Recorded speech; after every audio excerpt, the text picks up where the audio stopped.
사사기 4장 4절에서 10절 말씀을 통해서 능력보다 중요한 것이라는 제목으로 말씀을 함께 묵상하겠습니다.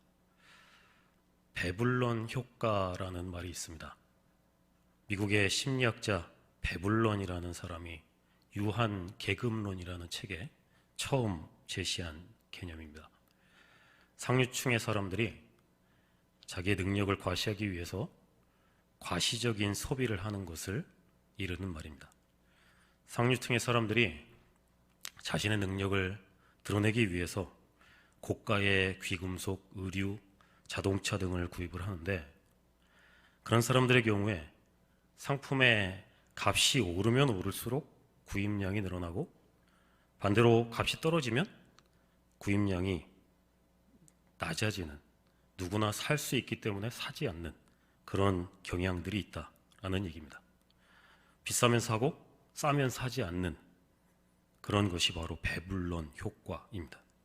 자신의 능력을 과시하고 싶은데, 그래서 좀 비싼 것을 삼으로 자기가 능력이 있다는 것을 드러내고 싶은 그런 현상을 배불런 효과라고 한다는 것입니다.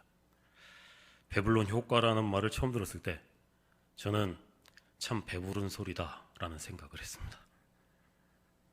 오늘은 조금 이상한 소리를 좀 해보려고 합니다. 세상 모든 사람들이 이렇게 다 자신의 능력을 과시하고 싶어하고 자신의 위대함을, 자신의 그 권세 있음을 드러내려고 하는 세상 속에서 능력보다 귀한 것이 있다는 것, 능력보다 중요한 것이 있다는 것을 말씀 속에서 확인하려고 합니다. 사사기에는 참 많은 사사들이 등장합니다. 사사기에 나오는 사사의 숫자가 16명인데 그 중에 활동이 그리고 그 역할이 두드러지는 사사가 12명입니다. 오늘은 이 4장까지의 말씀 속에 발견되는 4명의 사사를 좀 살펴보려고 합니다. 첫 번째 사사는 온니엘이고, 두 번째는 에훗, 세 번째는 삼갈, 네 번째는 드보라입니다. 이 사사기에 나오는 사사들은 저마다 특징이 있습니다. 이들의 특징, 이들의 특이점은 하나님이 일을 하심에 있어서 단순하지 않으시다는 것, 하나님이 우리의 기대와 우리의 상상을 뛰어넘는 방법으로 일을 하신다는 사실을 우리에게 보여주고 있습니다. 천편일률적으로 일을 한 것이 아니라 각 사람마다 하나님께서 그 특성을 사용하셔서 일을 하셨기 때문에 하나님이 다양한 방법으로 일을 하신다는 것을 말씀 속에서 확인하게 된다는 것입니다. 온니엘이라는 첫 번째 사사는 엄친아 사사였습니다. 그는 믿음의 집안에서 태어나서 그리고 실력과 능력을 겸비한 그런 사사였습니다. 아마도 사람들은 그를 굉장히 기대했을 것입니다. 그리고 그의 기대에 맞게 많은 만족을 했을지 모르겠습니다. 모세와 여호수아가 다 죽은 다음에 이렇다 할 지도자가 없던 이스라엘 사람들에게 이 온니엘이라는 사람은 어쩌면 이 모세와 여호수아를 뒤이을 참 지도자처럼 보였을지 모르겠습니다. 그런데 하나님은 그를 모세나 여호수아만큼 사용하지 않으셨습니다. 어쩌면 모세와 여호수아 같은 그런 히어로를, 그런 슈퍼스타를 기다리던 이스라엘 사람들은 굉장히 많이 실망했을지도 모릅니다. 그 뒤에 바로 두 번째로 나오는 사사가 에훗입니다. 그 에훗의 특징은 성경에 왼손잡이라고 우리에게 소개를 하고 있습니다. 왼손잡이라는 것은 왼손을 주로 사용하는 그런 사람이 아니라 오른손을 쓰지 못하는 장애가 있는 사람이라는 뜻입니다. 지금은 왼손잡이가 어쩌면 더 곽강을 받는지 모르겠어요. 예능 쪽에 더 실력이 있고 소질이 있다고 해서 왼손잡이를 좋아할지 모르겠지만 이 시대의 왼손잡이는 장애인이었고 다른 사람들에게 업신여김을 당하는 그런 사람이었다는 사실입니다. 그래서 왼손잡이가 이 장애가 있는 사람이 이스라엘을 구원할 사람이라는 것은 뭔가 어울리지가 않습니다. 그는 보통 사람보다 뛰어난 사람이 아니라 오히려 보통 사람들보다 부족한 사람이었기 때문에, 그래서 그는 절대로 이스라엘을 구원할 만한 사람처럼 보이지 않는다는 얘기입니다. 그런데 하나님은 그 에훗을 사용하셨습니다. 그 뒤에 나오는 사사의 이름이 삼갈입니다. 삼갈은 그냥 평범한 목동이었습니다. 그가 소모는 막대기를 들고 다녔다고 성경은 우리에게 소개를 합니다. 그래서 그가 소를 모는 목동이었을 것을 우리는 확신할 수 있다는 얘기죠. 그런데 이 소모는 막대기 하나로 이 사람이 뭘 하냐면 600명을 쳐서 죽입니다. 막대기 하나로 600명을 이길 정도로 장사였고 싸움에 능한 사람이 바로 이 삼갈이었다는 사실입니다. 사람들은 어쩌면 이 삼갈을 보면서 다시 한번 기대했을지 모릅니다. 여호수아처럼 모세처럼 그들을 구원할 우리의 구원자가 나타났다고 생각했을지도 모른다는 사실입니다. 그런데 참 이상하게도 성경은 이 삼갈에 대한 내용을 단 한 절 속에만 소개하고 있습니다. 그래서 이 사람이 그렇게 비중이 있는 인물이 아니었다는 사실을 말씀 속에서 우리가 확인을 하게 된다는 얘기입니다. 그 다음에 등장하는 사사가 바로 오늘 말씀 속에 주를 이루는 드보라라는 사람입니다. 이스라엘은 여전히 범죄하고 있었고 여전히 고통하고 있었습니다. 그래서 그들을 구원할 영웅을, 그들을 구원할 구세주를 기다리고 있었다는 사실이죠. 그런데 이번에도 좀 이상한 일이 일어납니다. 하나님께서 선택하신 사사는 여자였다는 사실입니다.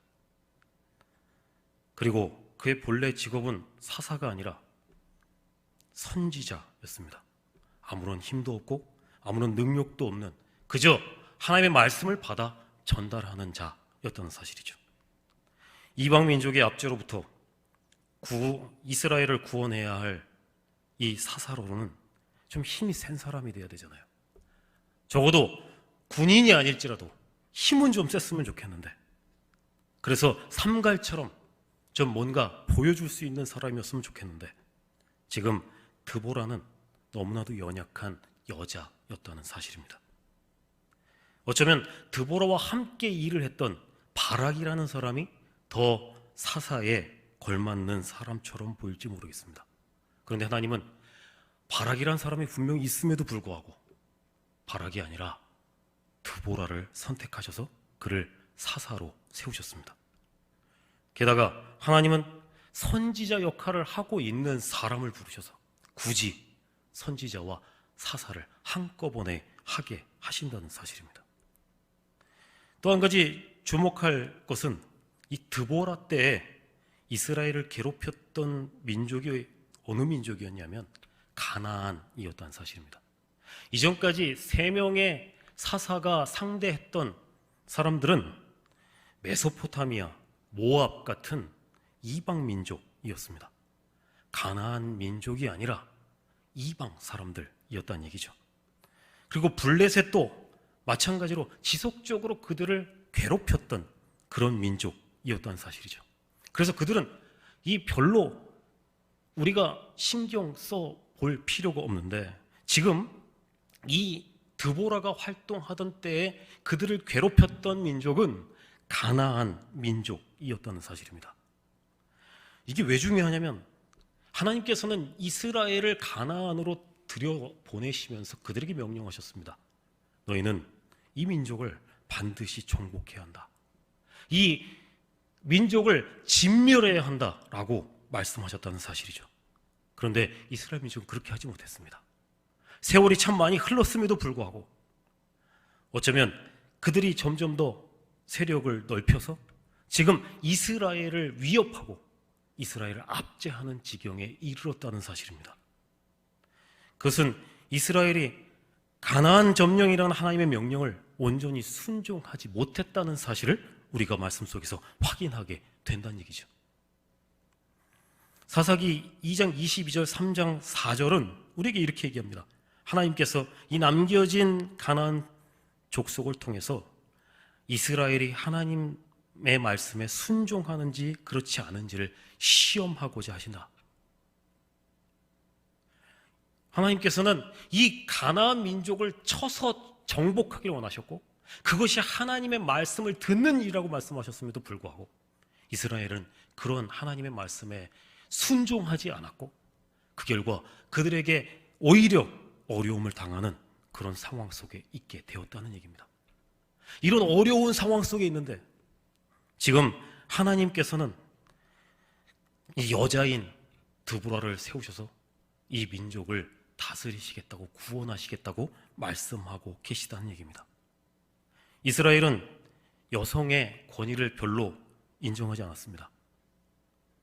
오히려 인권조차 없는 것이 여자였습니다. 지금은 여자가 훨씬 더 중요한 세상을 살아가고 있어서 저도 집에서 많이 힘들지만 이 시절은 그렇지 않았다는 사실입니다.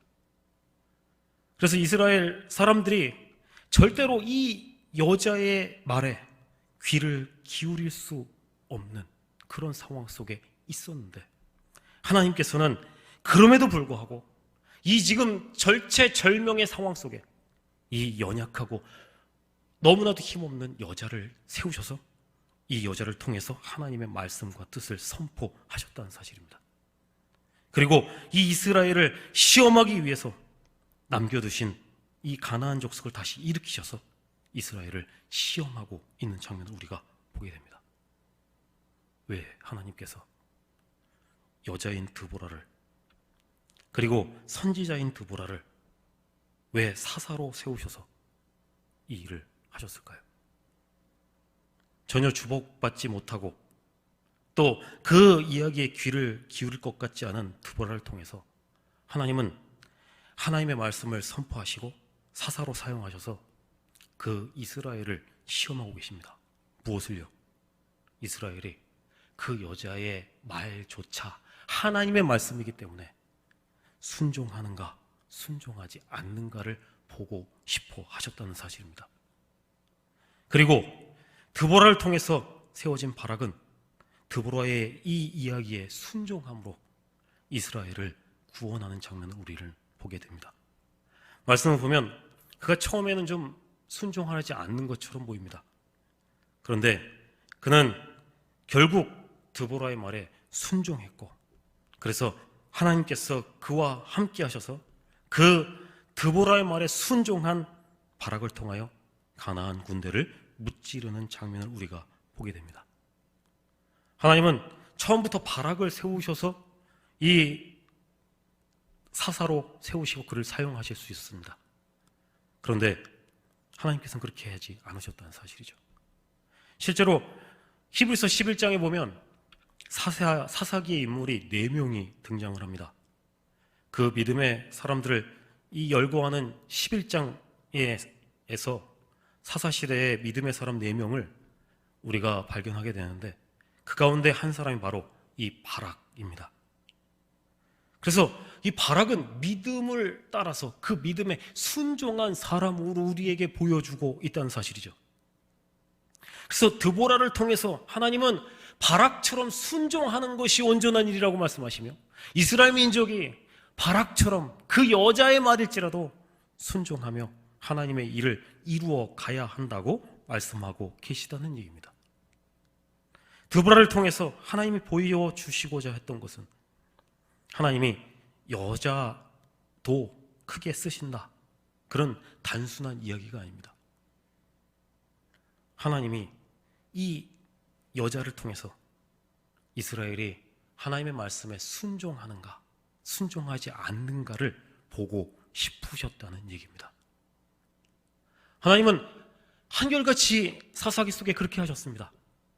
왼손잡이인 사람을 통해서, 그 연약한 사람을 통해서 하나님의 말씀을 듣는가 듣지 않는가를 물으셨고, 이 너무나도 연약한 여자를 통해서 하나님의 말씀을 순종하는가 순종하지 않는가를 보고 싶어 하셨다는 사실입니다.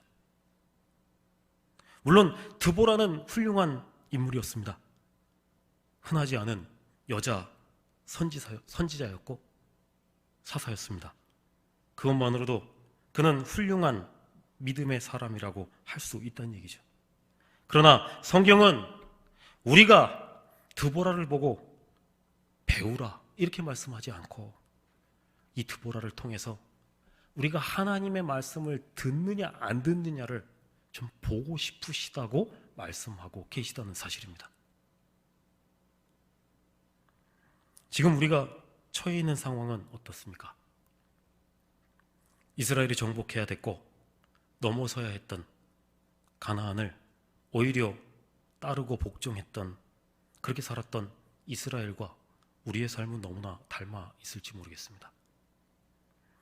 지금처럼 한국교회가 세상의 조롱거리가 되었던 적이 있었을까요? 얼마 전 신방을 할 때 성도님이 이런 말을 하셨어요. 기독교인이라는 말을 하는 것이 참 부끄러운 지경이라고. 한국교회 모습은 원래 그렇지 않았습니다. 1920년 일제강점기 시대에 경성에서 살인사건이 일어났습니다.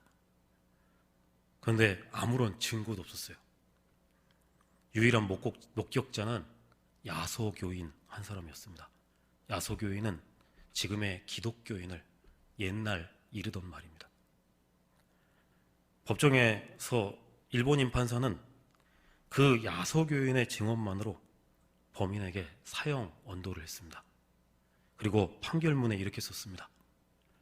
이번 살인사건에 물증은 없지만 증인으로 나온 사람이 야소교 신자이므로 그녀의 말은 틀림없이 사실이라고 생각하여 사형을 선고한다. 3.1운동 때 일본 헌병대 일지가 최근에 발견됐는데 거기에 헌병대장과 부하의 대화 내용이 나옵니다. 헌병대장이 이렇게 얘기해요. 이번 폭동은 야소교인들이 주도해서 생긴 일이다. 그러니 야소교인들을 잡아들이라. 예수 믿는지 물어보고 믿는다고 하면 무조건 잡아들이라. 부하가 이렇게 물어봅니다. 야소교인들이 거짓말을 하면 어떡합니까? 그러자 헌병대장이 이렇게 다시 대답을 합니다. 조선 야소교인들은 거짓말을 하지 않는다. 한국교회의 본래 모습은 침략국인 일본조차도 인정하는, 침략국인 일본마저도 인정하는 정직과 온전함과 거룩함의 상징이었습니다. 그런 한국교회가 왜 세상의 짐이 되었을까요? 한국교회가 힘이 없기 때문에 그럴까요? 한국교회는 2015년 통계청 자료 기준으로 980명이 넘어섰습니다. 전체 인구의 20%를 육박하는 너무나 큰 조직이 되었습니다. 2010년을 기점으로 한국 교회는 불교를 넘어서고 전체 종교의 1위가 되었습니다. 정치계가 교회의 표를 의식해서 법안 제정을 저울질할 만큼 한국 교회는 너무나도 큰 능력과 큰 권세와 힘이 있습니다. 광장에서 소리를 내면 온 나라가 휘청거리는 그런 힘 있는 기독교가 되었다는 사실입니다. 그런데 그렇게 강한 능력을 가진 기독교가 왜 우리 기독교가, 이 한국교회가 세상에 지탄을 받아야 될까요? 본문이 우리에게 답을 준다고 생각합니다. 하나님은 온니엘과 삼갈처럼 강한 힘을 가진 사사를 사용하지 않으셨습니다. 오히려 부족하고 연약한 왼손잡이 에훗, 너무나도 연약한 여자 선지자 드보라를 사용하셨다는 사실입니다. 왼손잡이여서 여자여서 사용하신 것이 아닙니다. 하나님은 사람의 힘을 사용하시는 분이 아니시라는 사실을 보여주시고 싶어 하십니다. 사람의 힘을 통해서, 교회의 힘을 통해서 일하시는 분이 아니시라고 말씀하신다는 것입니다. 그렇다면 하나님은 무엇을 요청하실까요? 하나님의 말씀을 들으라고 하십니다. 하나님의 말씀에 순종하라고, 그 말씀을 청종하라고, 그 말씀대로 살라고 우리에게 요청하고 계시다는 사실입니다. 어쩌면 너무나도 연약한 것 아니겠습니까?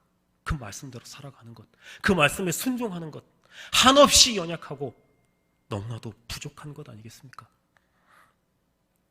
하나님의 말씀에 이 순종하는 연약한 것이 이스라엘을 살렸고 또 하나님의 교회, 한국교회를 살리는 일이라고 우리에게 말씀하고 계시다는 사실입니다. 미국의 칼빈 신학교의 학장이었던 알비 카이퍼 목사가 써낸 책 중에 누가 그리스도의 영광을 탈취했는가? 라는 책이 있습니다. 1920년대 말 미국을 강타한 대공황, 그래서 두 번의 뉴딜 정책과 또 1945년 2차 세계대전의 승리를 통해서 미국이 빠르게 회복됐습니다.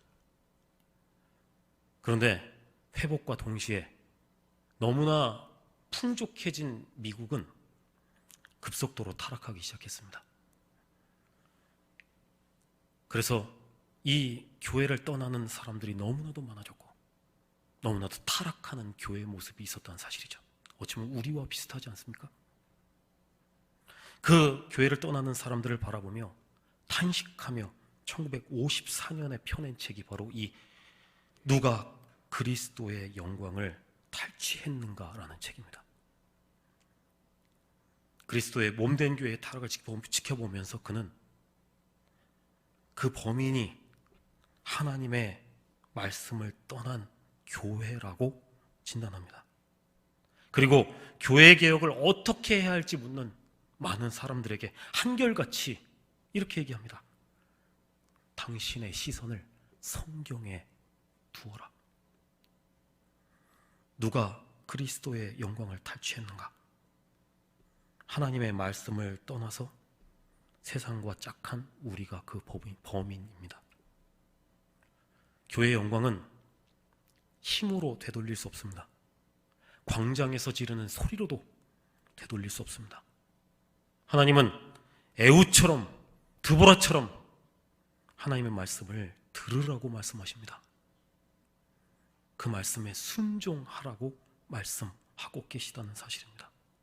하나님의 율법과 규례를 지키며 하나님의 백성으로서 세상과 타협하지 말고 세상의 문화, 관습에 그 세상의 방법에 우리의 마음을 두지 말고 하나님이 원하시는 삶을 살으라고 우리에게 말씀하고 계시다는 사실입니다.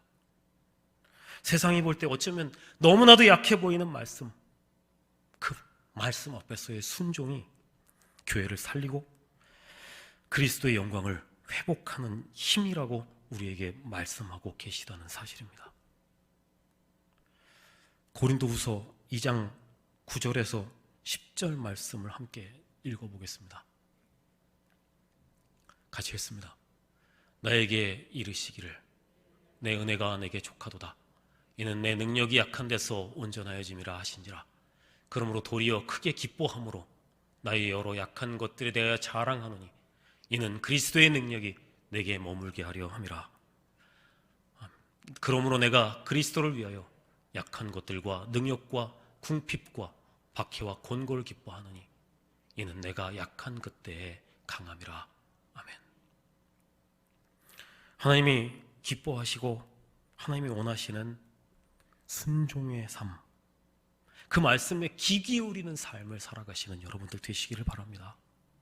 하나님은 한국교회를 다시금 살리시길 원하시고 여러분들의 삶을 살리기를 원하시고 우리 교회를 살리기를 원하시는 줄 믿습니다. 그 방법은 힘이 아니라 능력이 아니라 오로지 순종이며 말씀 앞에 서는 것이며 그 말씀대로 살아가는 일이라는 사실을 기억하시고 날마다 더욱더 하나님을 바라보시며 믿음으로 나아가며 주님 앞에서 더욱더 거룩하게 주를 바라보시는 귀한 하나님의 종들이 되시기를 주님의 이름으로 소망합니다.